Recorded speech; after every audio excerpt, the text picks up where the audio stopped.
Bab 2563. Berhenti pada titik tertentu. Di dalam aula, tidak ada suara. Kekuatan Mileye telah mengalami perubahan yang mengguncangkan bumi. Sebenarnya, tidak peduli berkultivasi Taoisme atau ilmu pedang, yang dilatih adalah hati. Mengenai Mileye tadi, itu adalah terobosan dalam hati. Sebenarnya, dia mencapai perubahan kualitatif dalam pemikirannya, yaitu alam transformasi ilahi. Perubahan kualitatif dalam pemikiran membawa lebih dari sekadar peningkatan kekuatan. Di depan Mileye, ekspresi pemuda itu tampak suram. Saat Mileye baru saja bergerak, dia bahkan tidak bereaksi. Ini artinya apa? Artinya kekuatan Mileye sudah jauh di atasnya. Mileye menatap pemuda itu. Bukankah kamu suka tertawa? Mengapa kamu tidak tertawa lagi? Pemuda itu menatap lurus ke arah Mileye. Bunuh aku. Saat mengatakan itu, senyuman muncul di sudut mulutnya. Kamu harus berpikir baik-baik. Jika kamu membunuhku saat ini, meskipun sesaat itu sangat puas, tapi pernahkah kamu memikirkan konsekuensinya? Aku tidak sendiri. Di belakangku mewakili kekuatan yang besar. Mileye menatap pemuda itu. Aku membiarkan kamu pergi sekarang. Perselisihan kita berakhir sampai di sini, oke? Pemuda itu terkejut sejenak, lalu berkata, oke. Mileye tiba-tiba mengerahkan kekuatan di tangan kanannya. Puff! Pedang biru gaib terjun tepat di antara alis pemuda itu. Darah segar berceceran. Ketika melihat adegan ini, semua orang di aula terkejut. Benar-benar bunuh. Pemuda itu membuka matanya lebar-lebar karena tidak percaya. Aku bilang oke. Mileye menatap pemuda itu. Aku tidak percaya padamu. Suara itu melesat. Pedang biru gaib miliknya langsung menyerap jiwa spiritual pemuda itu, dan cincin penyimpanan pemuda itu terbang langsung ke tangannya. Jangan pernah percaya dengan perkataan musuh. Jika tadi dia tidak membentuk kembali hati daunnya, pemuda itu akan menjadi orang pertama yang menyerangnya. Tidak, lawan sudah menyerang tadi. Selain itu, wanita paviliun Xianbao yang berada di atas panggung sedikit canggung. Apa yang harus dia lakukan? Perlu diketahui bahwa di dalam aula tidak boleh bertarung. Tapi Mileye bukanlah orang biasa. Hanya bisa anggap tidak melihatnya saja. Mileye menyimpan cincin penyimpanan pemuda itu, lalu berbalik dan pergi. Di dalam aula, semua master menatap Mileye dengan penasaran. Mileye berjalan keluar dari aula, dia melihat ke langit dan termenung. Kepercayaan diri. Quincy membangunkannya. Selama ini dia telah mengabaikan satu masalah, yaitu kepercayaan dirinya dibangun di atas Lydia. Lydia ada. Dirinya selalu ada. Semakin berpikir seperti ini, dirinya semakin tidak berguna. Ketika berada di kota Qingcheng, pada waktu itu tidak ada ayah, tidak ada Lydia, bukankah dirinya juga bisa bertahan hidup? Hidup membutuhkan beberapa peluang dan bantuan dari orang-orang yang mulia. Tetapi jika diri sendiri menaruh semua harapan pada kesempatan dan orang-orang yang mulia, bukankah itu seperti membalikkan keadaan? Ketika dia berada di kota Qingcheng, dirinya hanyalah Mileye. Sekarang dirinya adalah putra dari master pedang berbaju biru, dan dirinya adalah kakak dari Destiny.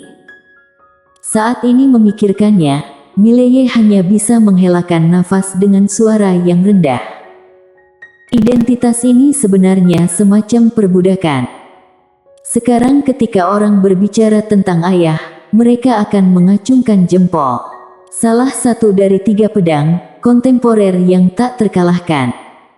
Bertahun-tahun kemudian, ketika orang lain membahas tentang dirinya, bagaimana mereka akan menilai dirinya? Putra dari master pedang berbaju biru. Kakak dari Destiny. Generasi kedua. Mileye perlahan menutup matanya. Manusia pasti harus tahu diri. Manusia boleh tidak tahu malu dan tidak realistis, tetapi harus memiliki kekuatan. Ayah juga tidak tahu malu, tapi tidak ada yang membicarakannya. Kenapa? Karena ayah mempunyai kekuatan. Setelah sekian lama, Mileye membuka matanya dan berjalan menuju kejauhan. 3 pedang tak terkalahkan. Tidak ada yang terlahir tak terkalahkan. Ayah, Lydia, dan kakak bisa menjadi tak terkalahkan, mengapa diriku tidak bisa? Pada saat ini, keadaan pikiran Mileye berubah drastis. 3 pedang di dalam hatinya sudah tidak bukan merupakan hal yang tidak mungkin tercapai lagi. Melampaui. Saat ini dia memiliki hati yang bisa melampaui mereka. Dia tahu bahwa sangat sulit untuk melampaui 3 pedang, tetapi dia akan melakukannya. Dia akan menganggap ini sebagai target hidupnya, dan berjuang untuk itu sepanjang hidupnya. Pada saat ini, ruang waktu tidak jauh di depan Mileye tiba-tiba bergetar, lalu seorang pria paruh baya keluar perlahan-lahan. Orang itu adalah ketua klan dari iblis spiritual, Werbon. Werbon menatap Mileye, ketua Pavilion Qin telah meninggalkan alam semesta Guanxuan. Tidak ada yang akan melindungimu lagi, kamu. Sebelum dia selesai berbicara, sebuah pedang tiba-tiba menusuk di antara alisnya. Bom! Tubuh Werbon membeku, matanya terbuka lebar dan matanya penuh dengan kekagetan. Mileye berjalan perlahan di depan Werbon, dia mengangkat kepalanya untuk melihat ke langit. Detik berikutnya dia menebas dengan pedangnya, dan kepala Werbon langsung membumbung ke langit, lalu menabrak ruang waktu, memasuki Star Territory yang tidak diketahui. Di wilayah Star Territory yang tidak diketahui itu, berdiri seorang pria paruh baya. Penguasa 5 elemen dunia selatan. Mileye menatap penguasa 5 elemen, dan berkata sambil tersenyum, bagaimanapun kamu adalah penguasa 5 elemen, selalu mengirim karakter sekecil itu untuk menggangguku, apakah berarti? Ayolah, kamu bertarung denganku. Jika aku mati, kedua meridian bawaan aku adalah milikmu. Menantang penguasa 5 elemen. Di langit berbintang, penguasa 5 elemen menatap Mileye tanpa berbicara. Pada saat ini, seorang pria paruh baya tiba-tiba berjalan keluar dari belakang penguasa 5 elemen. Pria paruh baya itu menatap Mileye, siapakah kamu, apakah kamu layak untuk menantang tuanku? Setelah mengatakan itu, dia tiba-tiba menghilang di tempat. Puff! Tiba-tiba sebuah celah besar terbelah di antara langit dan bumi, dan sebuah afterimage menukik turun dari celah tersebut, langsung menuju ke Mileye. Mileye yang berada di bawah perlahan memegang gagang pedang dengan tangan kanannya. Matanya sedikit tertutup dan kaki kanannya menyentuh tanah dengan ringan. Detik berikutnya, dia tiba-tiba membuka matanya, dan kaki kanannya tiba-tiba mengerahkan tenaga. Dia menghunus pedangnya dan terbang ke langit. Puff! Seberkas cahaya pedang Taom membelah langit. Ah! Ceritan melengking tiba-tiba terdengar dari langit. Detik berikutnya, kepala yang berlumuran darah perlahan-lahan jatuh dari langit. Itu adalah kepala pria paruh baya tersebut. Alam transformasi ilahi. Seseorang yang berada di lokasi berseru. Transformasi ilahi. Perlu diketahui bahwa tingkatan alam tertinggi yang diketahui sejauh ini adalah alam pengamat, dan di atas transformasi ilahi adalah alam pengamat. Bisa dikatakan alam transformasi ilahi ini sudah ada di puncak piramida alam semesta Guanxuan. Transformasi ilahi yang begitu mudah. Banyak orang merasa sangat terkejut. Di langit berbintang, penguasa 5 elemen menyipitkan matanya dan sedikit terkejut saat ini, karena dia tidak menyangka Mileye telah mencapai alam transformasi ilahi. Mileye yang berada di bawah memasukkan pedang ke dalam sarung pedang dan menatap penguasa 5 elemen. Meridian bawaan adalah hadiah dari Senior Albert, atas hak apa kamu merebutnya? Setelah mengatakan itu, dia tiba-tiba menghunus pedangnya dan menebas. Bang! Pedang Tao terdengar dari bawah melonjak ke langit, kemudian seberkas cahaya pedang Tao membelah langit dan memotong lurus ke arah penguasa 5 elemen di langit berbintang. Di langit berbintang, penguasa 5 elemen tanpa ekspresi. Tangan kanannya perlahan ditekan. Dalam sekejap, api menyebar dari langit berbintang di sekitarnya. Dalam sekejap, api ini langsung membungkus cahaya pedang Mile. Bom! Di bawah selubung api itu, cahaya pedang Mile dibakar langsung menjadi ilusi. Pada saat yang sama, seluruh langit berbintang menjadi ilusi. Tidak hanya itu, suhu di kota Yedu tiba-tiba melonjak, seolah-olah akan memanggang seluruh kota. Banyak orang yang melarikan diri dari kota Yedu dengan tergesa-gesa. Di langit berbintang, penguasa 5 elemen menatap Mile. Kamu sedikit mengejutkanku, karena aku tidak pernah berpikir bahwa kamu dapat mencapai alam transformasi ilahi dalam waktu sesingkat itu. Sepertinya, pada saat itu aku seharusnya tidak usah peduli dengan ketua Pavilion Qin, seharusnya membunuhmu secara langsung. Mileye menyeringai, sekarang masih belum terlambat kok. Penguasa 5 elemen menganggukkan kepala, memang belum terlambat. Setelah itu, tangan kanannya tiba-tiba beraksi.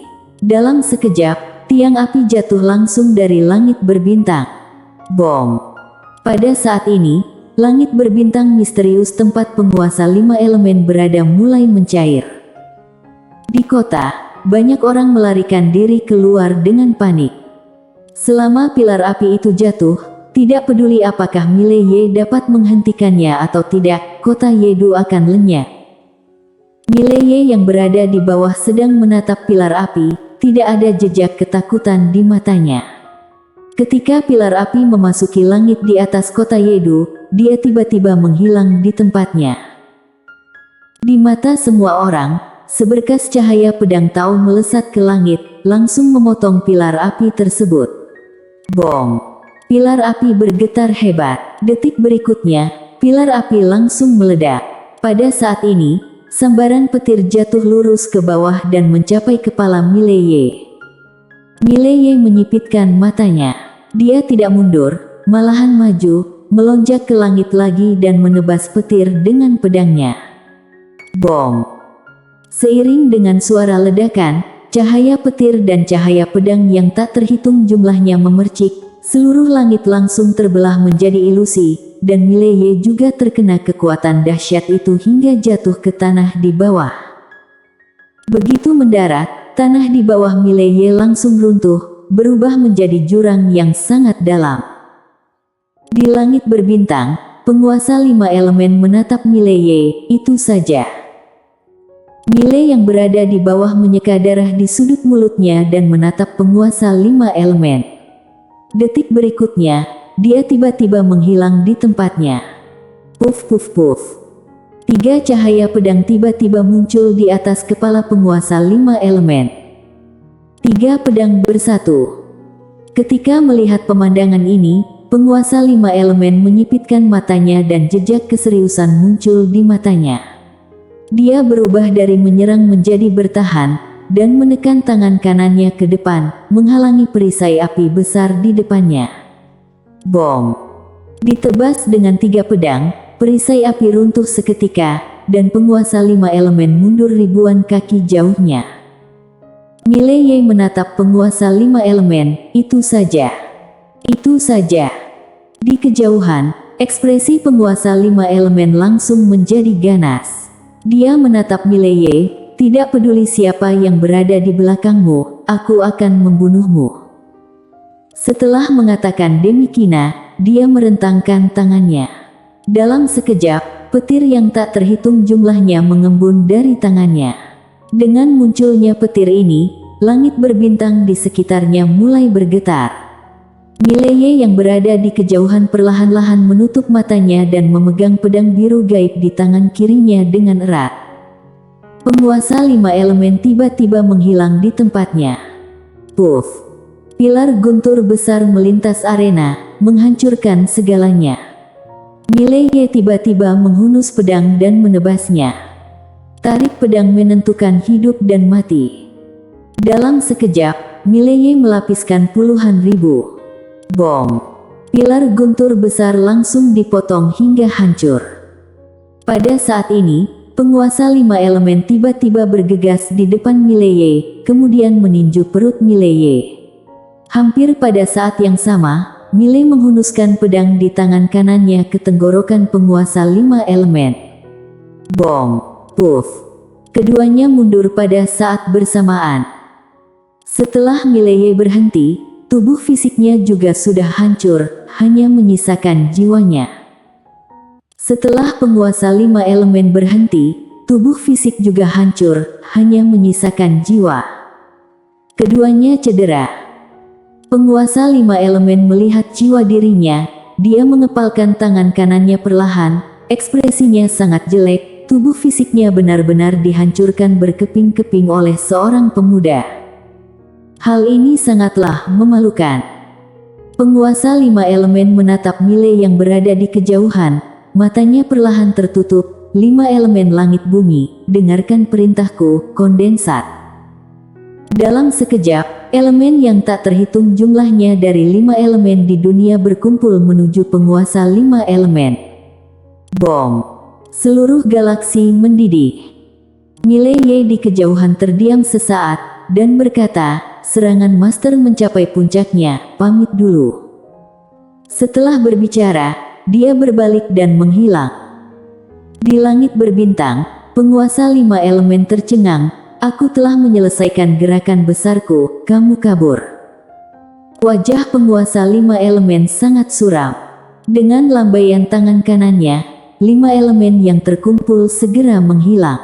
Pada saat ini, ruang waktu di depannya tiba-tiba terbelah. Detik berikutnya, seberkas cahaya pedang Tao menyerang kemari. Tebasan masa depan. Tebasan masa depan. Itu juga merupakan pedang yang dilakukan Mileye menggunakan sekuat tenaga. Pupil mata penguasa 5 elemen tiba-tiba menyusut. Perubahan mendadak ini membuatnya lengah. Dia hanya bisa bertahan secara pasif.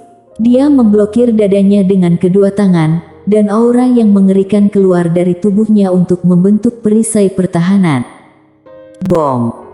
Penutup hujan langsung rusak, pedang menusuk ke alis penguasa 5 elemen, dan kekuatan yang kuat langsung membawa jiwa penguasa 5 elemen untuk terbang puluhan ribu kaki jauhnya. Pada saat ini, Mileye muncul di hadapan penguasa 5 elemen. Menara kecil tiba-tiba berkata, majikan muda, bukankah kamu mengatakan bahwa kamu tidak ingin menjadi tidak realistis lagi? Mileye bertanya, apakah aku memanggil orang? Menara kecil berkata, tidak. Mileye bertanya lagi, aku tidak bergantung pada ayah dan adik. Aku membunuhnya dengan kemampuan aku. Mengapa kamu mengatakan aku tidak realistis? Siapa yang menetapkan bahwa pertempuran harus didasarkan pada seni bela diri? Siapa yang menetapkan bahwa bertarung tidak boleh menggunakan otak? Menara kecil bersambung.